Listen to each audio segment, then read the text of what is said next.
Hi, I'm Rich with insideHPC. We're here at OSCON, the conference in Portland about open source, and I'm here with Rachel from O'Reilly.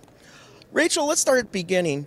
What is your role in this conference, and can you tell me a little bit more about what you're trying to do in terms of diversity? Sure.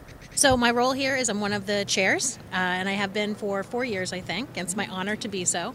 And as far as diversity goes with the conference, we actually really try hard to have diverse set of voices because that's what something like open source needs. And so we start with that by telling people about the CFP really early and trying to get that out to groups of people we know, groups of people we don't know. We just want to spread it wide. Do you know what I mean? Like, you are invited to speak here. We want to hear your voice. And when we talk about diversity, we're not just talking about people of color, we're talking about young people, new blood, right? We're talking about every way you can possibly mean diversity. You're absolutely right. I mean, as far as like people who have been doing open source for 20 years obviously have a lot of wisdom to give.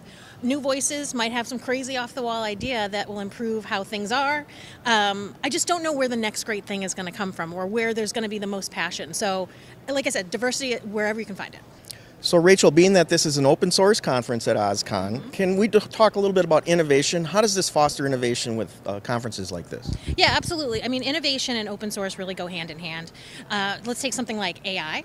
I think that has come and gone somewhat due to computer power, but I also think because it's a hard thing to do. And once we've started open sourcing frameworks like TensorFlow, PyTorch, MXNet, that gives people a step up and a way to bring the industry forward. I think it can also bring older industries like waking them up like telecom. So I think it's open source is a catalyst for innovation. Well, I guess the big question for me is OSCON coming back to Portland next year for OSCON 19?